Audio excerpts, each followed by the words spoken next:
Good afternoon, JRF scholars, JRF Scholar Advisory Committee members, JRF staff, and our friends. And in fact, good morning to those of you on the West Coast. Welcome to the 2022 Mentoring and Leadership Conference, which unfortunately is being held virtually for the second consecutive year. It certainly has been a challenging, volatile 2 years for all of us. And among the many disappointments caused by the pandemic has been the inability to interact with you in person for such a long time. And particularly, it's been difficult not even having met in person the great majority of the first and second year scholars. You know, because much of what we do is done better in person.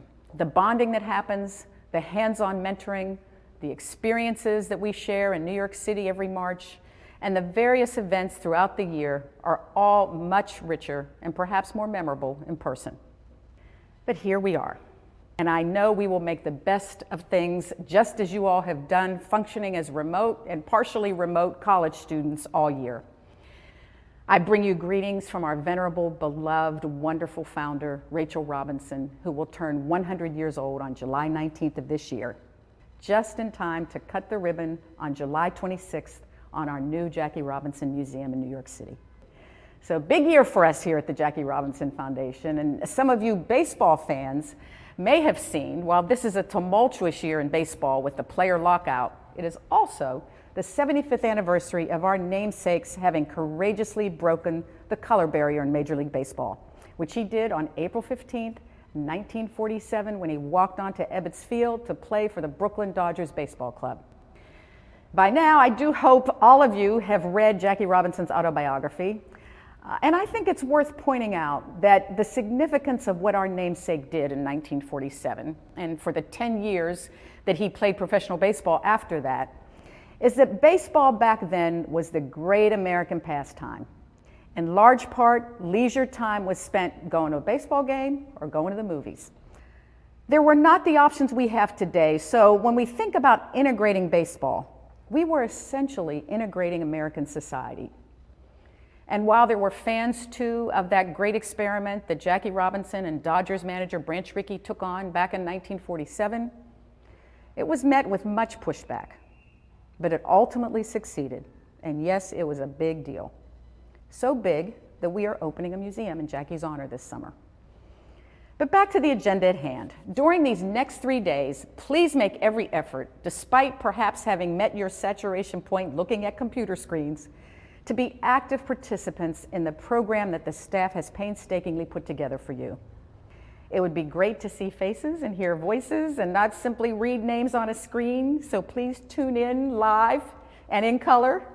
But seriously, we want to know what you're thinking, what challenges you're facing, what triumphs you've experienced, and your experiences in general. Take advantage of the accomplished professionals and thought leaders that will be put before you this week. Ask questions, thoughtful questions, hopefully, not ones that you can find the answers to online, on Google, since we want to make maximum use of both the guest speaker's time and the time you spend together. Get to know each other. I know there will be opportunities for you to engage among yourselves, to meet new friends and others who share your passions and professional goals. It's a magical time in your lives, folks, a time to explore, to take chances, not too many chances, to stretch your imaginations and your base of knowledge. I'd also like to point out to you that JRF will celebrate its own 50th anniversary next year in 2023. When JRF was established, the United States was in the beginning throes of integrating its mainstream colleges and universities. In fact, I and several others in this virtual room today were among those PWI pioneers of so-called affirmative action as we entered college in the late 60s and 70s. In my case, entering college in 1971, helping to integrate my college campus as a Black person and as only the second class of women in my college. So here we are, almost a half century later, and PWIs are still figuring out how to best manage integration. Parallel, in fact, to our country's, indeed our world's, struggle with integration. Our institutions in general are still figuring out, even in those cases where they genuinely want to figure out, how to dispense resources and opportunities equally among us. And that applies to HBCUs as well, as our HBCUs still struggle for parity and fairness with regard to available resources. And so the Jackie Robinson Foundation remains dedicated, by necessity, to closing the persistent, unacceptable achievement gap in higher education and in the workforce, by helping to make sure you have as many of the resources needed to be truly competitive. We all know that being very bright, as you all are, is not enough to be successful, and that the playing field is not yet level, as it wasn't for Jackie in the 1940s. Our mission is vital because we know that not only our social capital and exposure to what's possible professionally are important keys to success. They are also disproportionately available to communities of color. So again, here we are, here we must be. But you know that each of you is exceptional among your peer group. Each of you has been carefully selected as a JRF scholar. Out of 4,000 applications, you all made the cut. Not only because of your accomplishments, and not only because we know that you will take advantage of all that we make available to you, but because you already have been identified as leaders who positively impact the world around you. You will continue to show us what success looks like as you make your way through college and go out into the world.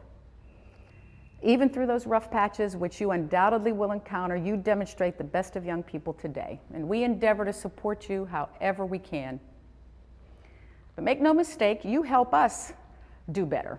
You help us and show us how to improve the success rate of college students. So know that our journey with you is a two-way street. We hope you learn from us and get inspiration from us, and we absolutely will learn and be inspired by you, I promise you.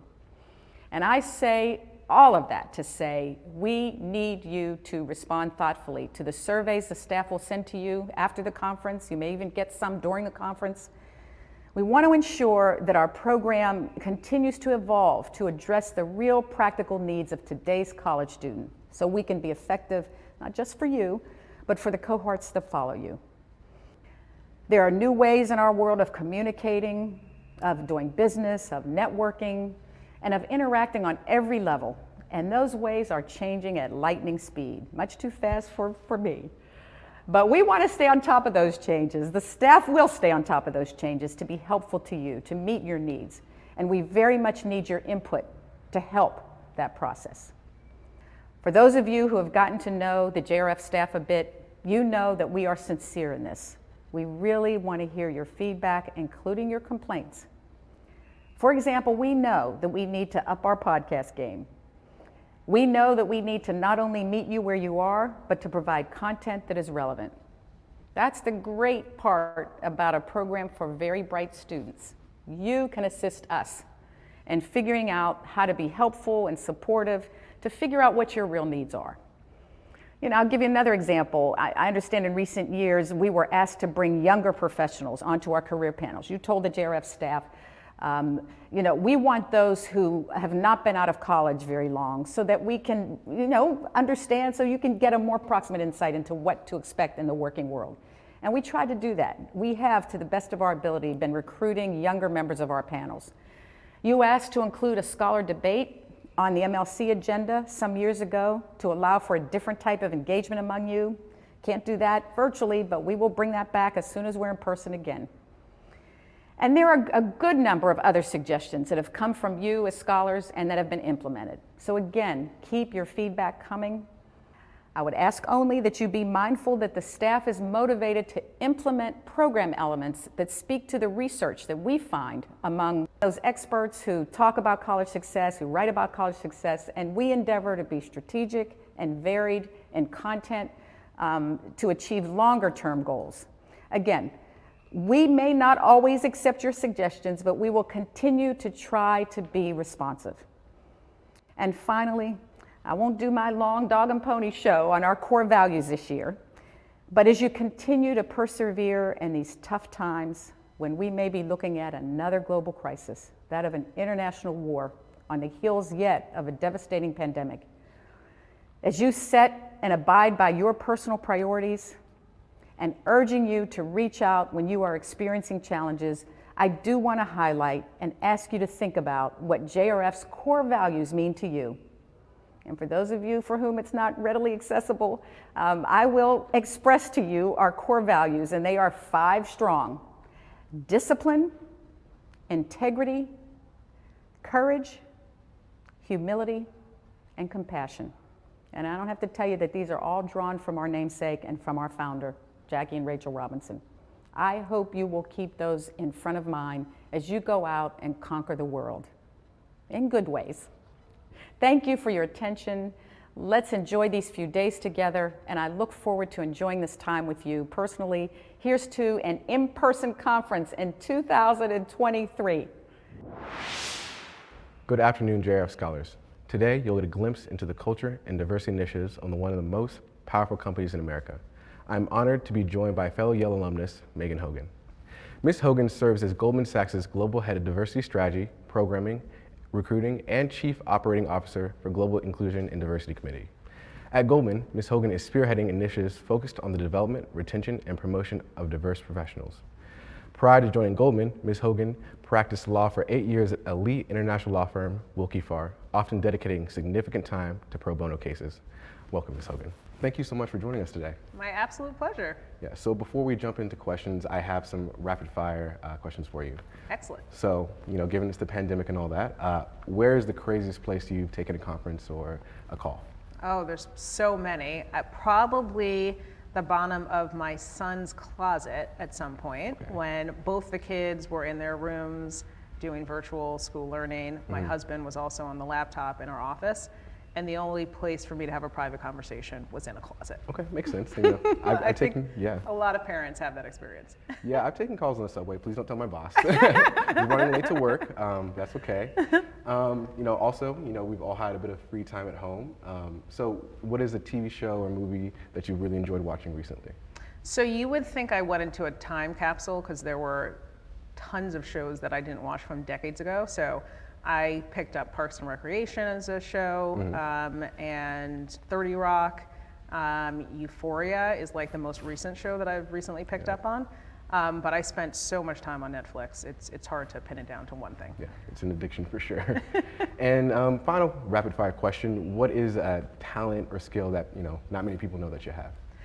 Yeah, so we'll talk about Yale, but when I was at Yale, I was the captain of the cheerleading team. And so I do tons of stunts, probably not anymore, but I used to know how to do something called a herky, which is kind of a position where you're jumping up in the air and doing the splits. So I won't try it anytime soon, so maybe it's not a talent I still have, but it one time had. Okay, that's pretty cool, pretty cool. All right, so we'll get started with the real questions. So what factors did you consider the most important in the selection of your career path? Yeah, so for me, I'll be super candid. I'm a first generation college student. My family came here from the Dominican Republic in the 1930s and 40s, escaping persecution by then Rafael Trujillo, a dictator at the time. And so as the first person to go to college in my family, it was really focused on the noble professions. Being a lawyer, being an educator, being a doctor. And so I would say the choices were pretty narrow for me, when I went to college. I was really thoughtful about what was gonna make my parents proud, and my ancestors proud, quite frankly. And so I would say, like, early days when I thought about my career path, it was really about what's the legacy I'm gonna leave behind for future generations and for my family. Over time, what I really advise, young scholars to think about is what is going to be something that truly marries the passion with the skills. And so as I went through college, I definitely developed a skill set about analytical thinking, communication style, executive presence, all things that would be helpful as I thought about pursuing my passion of being an attorney. What I would say I didn't do so well, which I encourage people to do more often, is to take more risk. Especially when, right now I have 2 beautiful children, but at the time, thinking about all the freedoms that I had where I wasn't married yet, I didn't have children, I didn't have dependents that I needed to care about, I encourage people to not only think about the passion and the skill, but actually to think about risk early on in their career, and making sure when the stars align in that way, that's when you've really found your true calling. Got it. That makes sense. And kind of on that point, as a woman and as a person of color, how did you find, any barriers in that path of taking risk in your career choices? Yeah, I think especially for students, I was so focused on the debt that came with college and with law school, is that there were a lot of barriers that I thought, well, if I don't want to have as much debt, if I want to fast track my way through law school and start earning money, if I want to give back to my community and to my family, that was a huge burden.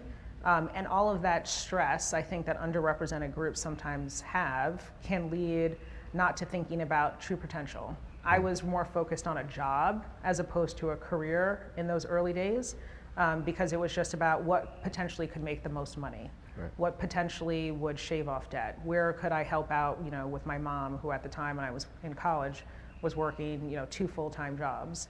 Mm-hmm. It was really important for me to focus on that. And so I say for underrepresented groups, making sure that you manage the expectations and not take on too much of that stress and burden is really, really important. And then certainly as a woman of color, I've had times where there is this imposter syndrome when I walk into the room because I am the only. And when you're the only, you're not always sure that you should have a seat at the table. And so I've been really focused on building my confidence, as a part of my career, and also making sure that when I think about sponsoring and mentoring young women, I say really think about all the things that you may offer to, companies, creative solutions, perspective taking, empathy building. All of those are key contributors to how you can really make impact, and so don't sell yourself short. Makes sense. And you kind of already answered this, but what is one thing you would tell your younger self or people my age about their career in terms of advice, and more importantly, how would you ask them to advocate for themselves, taking on risks? Yeah, so when I think about in particular the piece about the advice, it's really making sure that you have peer mentoring and that you manage down. I think a lot of people who are young think, I'm gonna go to the most senior person in the office, I'm gonna talk to the CEO, I'm gonna put on coffee, with the partner. And quite frankly, I learned from the ground up at every place that I worked at. I became tight with the administrative assistants, the support staff, with people who are more junior, because those are the people, where the bodies are buried, when it comes to how to get answers quickly and how to make the best assessment. And so I say a piece of advice is don't always be thinking about the top, because you never know. The person sitting next to you could be your boss one day, or you could be their boss. And so building really good relationships, I think, is super, super important. Makes sense. And since you arrived at Goldman Sachs, a lot has changed, both within the company and within the world. What are those major trends that you're seeing? Yeah, so I think globalization for sure. When I first came to the firm, we were about 28,000 people, had a ton of offices, but not new ones like we do in India right now with Hyderabad, developing more operations across the US and West Palm Beach and Dallas. And then certainly across EMEA, opening up what seems to be an office every 2 weeks, or expanding in beautiful places like Paris and in Warsaw and also Monaco. And so the firm definitely has grown rapidly. We're almost 50,000 people with more offices than ever. And I think as a part of that, there's a nuance to the culture of Goldman. I think we are very client focused. We are very focused on apprenticeship. And we need to make sure that no matter where we operate, those kind of core values hold true to working at Goldman Sachs. And so I would say that rapid development has led us to really think about how do we integrate new hires to the firm? How do we make sure that it doesn't matter where in the world you are, if you're working for Goldman Sachs, you feel like you're part of a tight-knit community and you do understand our core values. Gotcha. And what is the biggest cultural shift, would you say, that has happened then because of that? So I think, the culture is made of people. Like when people say to me, what's the culture of Goldman Sachs? I say that's driven by the talent that works at Goldman. And so as we've become more diverse, whether it's by gender, sexual orientation, race, ethnicity, people with disabilities, military status, all of that has changed our perspective, the clients that we decide to serve. And so case in point, Nicole Pullen-Ross is a fantastic partner who works in our private wealth management group. She was really focused on the fact that we didn't do that much business with historically black colleges and universities. These schools have major endowments, need to think about, their fiscal responsibility, their financial future. And had we not had Nicole thinking about where are the clients that we don't serve, maybe we wouldn't have, a big business related to oversee the endowments of HBCUs. And so I think it really does drive who we serve as clients, our innovation as we diversify the organization. And I hope that, for the future, when I think about what diversity means, we also think about intersectionality. Yeah. So for me, as a person who identifies as Black, as Latina, as a working mom, as a child with disabilities, as the granddaughter of someone who was in the U.S. military for a long time, all of those intersecting identities have had an impact on me. And I think the next generation of talent, being more multicultural, we're going to have to think about not these silos of diversity, but really how all of these identities come together and impact the firm. Yeah, and kind of in that vein, you're talking about intersections. I'm wondering more about neurodivergent people at Goldman Sachs. Yeah. How have those sorts of initiatives progressed at the firm? Yeah, no, I'm really proud of our first ever neurodiversity hiring initiative. We announced it on World Autism Day back in 2019. And as the mother of a son who's on the spectrum, it was really important for me to think about pathways, for Jackson. He'd kill me if I said, I want to think about roles for you at Goldman Sachs, because I doubt that he's all that interested in working at the firm at the age of 10. But thinking about, this intersection of my personal and professional passions, I wanted to make sure that I opened the door to lots of different people at Goldman Sachs. And that includes people who think differently, who learn differently. And so that neurodiversity hiring initiative was really born out of the fact that people on the spectrum, people with ADHD, people who are neurodivergent, are the people who have the highest unemployment, across the globe, who are underemployed, who we don't tap on for really amazing careers in engineering and compliance and operations and front office roles. And so by launching that initiative, we were really thoughtful to say, there needs to be something that changes about us, not changes about people who are neurodivergent. And so we were really thoughtful about, we need to change, how we interview people at the firm. Like us having this conversation, Jackson with lights everywhere, being distracted, this wouldn't be the type of way he could interview, and that's how we usually do it, one-on-one interviewing, right? And so instead, for this neurodiversity hiring initiative, we've been really focused on skill set.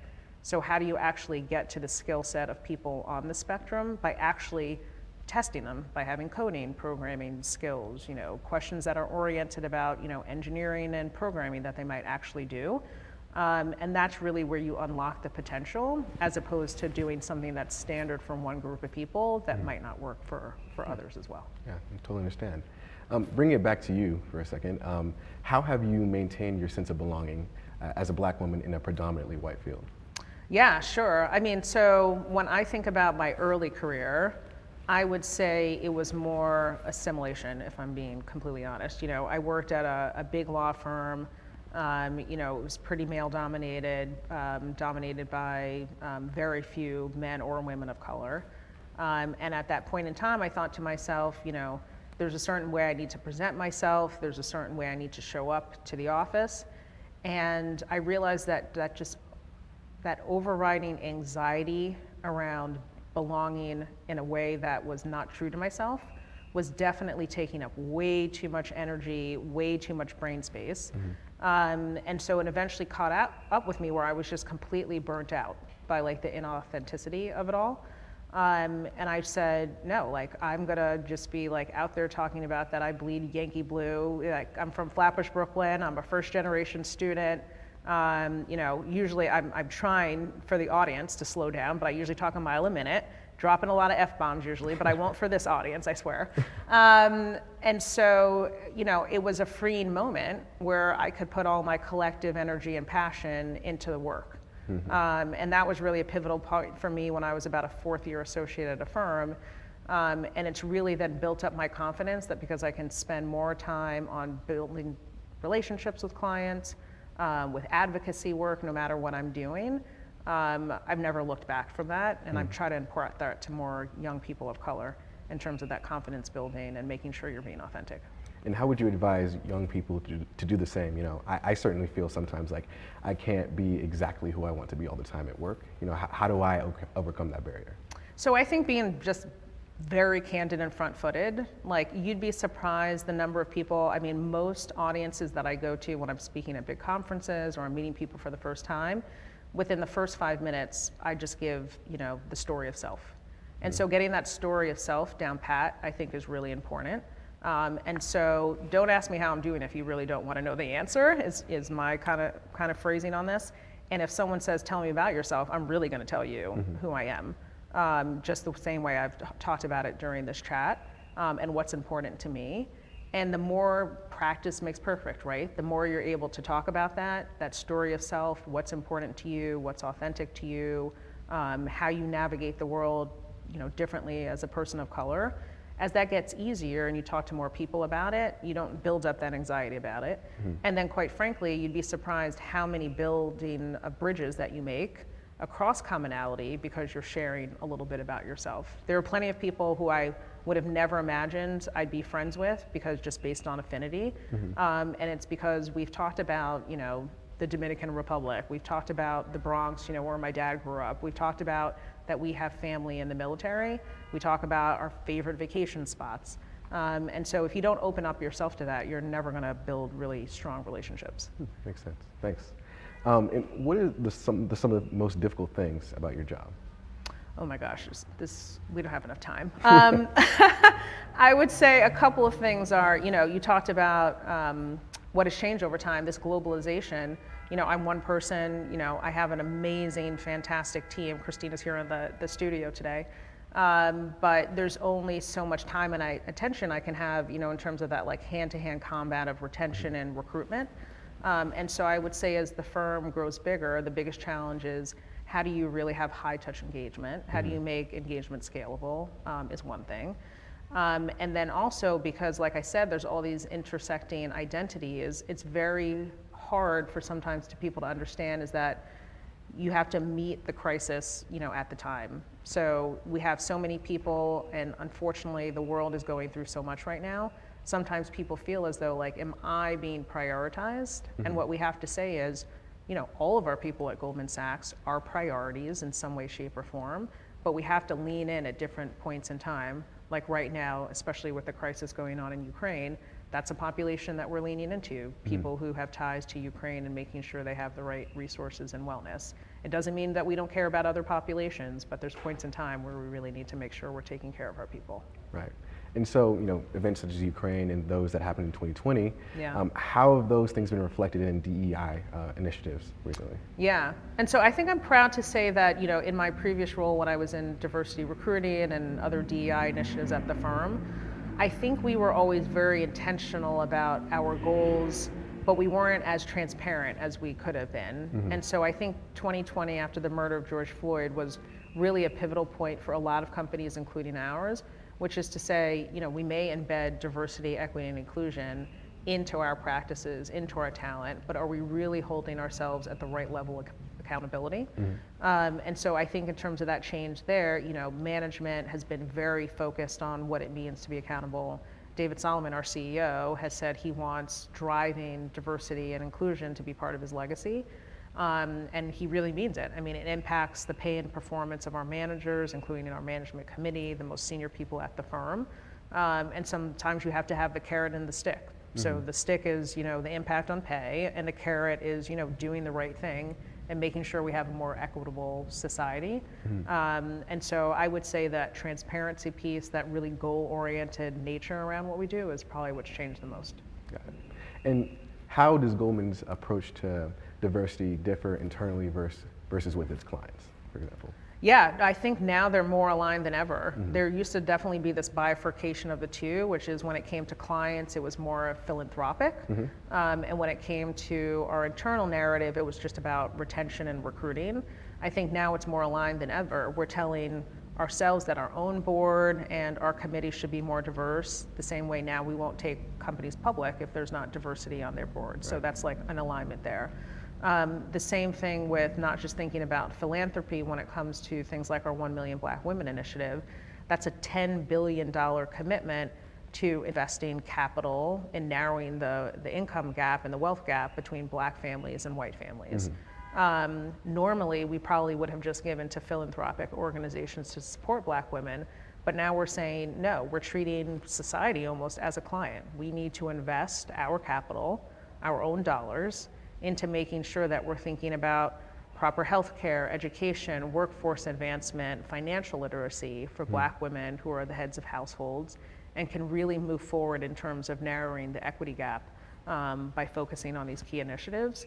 So I think that alignment has changed a little bit too, where there's not much differentiation anymore between what we would say to ourselves, internally on what we do on DEI and what we would have clients do. Gotcha. And how do you think including people from diverse backgrounds contributes to workplace success? Yeah, so I think it's just the power of perspective. So, when I think about, differing populations of people, no one's part of a monolith. And so whether you're a person of color from, Ohio or from New York like me, or, you were born on the African continent, people are bringing all kinds of different perspectives, and that's really powerful. This kind of group think that, for a long time people would get into is because they hired people that looked like them, that sounded like them, that went to their same schools, that worked in their same neighborhoods. That groupthink has led to lack of innovation. That groupthink has led to risk, quite frankly, because if you're not challenging people, you're not, making sure that there's the right conduct, making sure that things are reasonably responsible when it comes from a legal or compliance or conduct perspective. And so I think it's just generated, as tons of research would tell you across McKinsey and others, much better client returns, much better shareholder returns, and then much more impact when it comes to differentiated products for our clients too. Gotcha. How do you think that people of color are supported at the firm, not just at a lower level, but at a more senior level? Yeah, so I'm really excited to be part of our Leadership Pipeline Review Committee. It's headed by our President and COO, John Waldron, and he's really focused on making sure that, as we continue to build the bottom of the pyramid, that we're looking at senior representation at the top as well. And so that committee really focuses on, when we think about the succession planning of the firm, when we think about who is going to be in senior roles across our business units, there is a diversity lens, there's an equity lens. Who have we supported? Who have we sponsored? Who have we thought about to be the leaders of Goldman Sachs? And being very intentional and transparent with them too. Not very helpful to have, these like secret conversations and a plan of action on a piece of paper no one has ever seen. We need to be more open and candid with our diverse employees who have tons of potential to say, I am supportive of you, I'm here to sponsor you, here's what the next 6 to 10 months are going to look like, of what that sponsorship is, how we narrow skill gaps, how we expose you to clients. And so I think this Leadership Pipeline Review Committee has been critical to how we think about diversifying the top of the organization as well. Right. So now we have a couple more questions from our scholars. Great. So as a fellow Yale alum, go Bulldogs, what are a few tips or strategies that you developed after your time at Yale that you'd encourage JRF scholars to implement now? So definitely service. Like, as I think Yale was very organized around community service, tons of opportunities to mentor students, to beautify New Haven, to think about opportunities to go abroad too and make impact. And so I would definitely say service has been a key part of what I have continued to do. And when I went to law school at Fordham, very focused on pro bono opportunities. I carried that through my work when I was an attorney too, working on asylum and refugee cases, working on criminal pro bono cases, working on litigation for underprivileged New Yorkers, and really importantly, working for the most underrepresented groups at the firm, which were people who were looking to us for expertise when it comes to transgender reassignment surgery and other health related to people who were looking for life changes related to being a transgender individual. And so I would say, as people think about navigating their careers, you learn life lessons, amazing skill sets doing pro bono, and so really focused on what community service looks like going forward. Right. And one final question for you. How have you modeled your life after Jackie Robinson? I'd say this is a tough one because I can't even imagine, my name being put even next to someone like Jackie Robinson, just an amazing role model and individual. What I would say is that there was such a humility as a part of his life and his narrative that I try to adhere to, is because obviously an amazing baseball player, a thought leader in the space of sports, and really, quite frankly, integrating communities, talking about bridge building. That's something that he was incredible at, but he always did it with this humble sense of that it was just part of his path was making sure that he was building communities together and making sure that as we thought about being on the precipice of the civil rights movement, he could be a model for communities of color. And so when I think about what I want to do, it's definitely being humble in the same way. Right, right. Well, thank you so much for joining us today, Ms. Hogan. Absolute pleasure. Thank you for having me. Of course.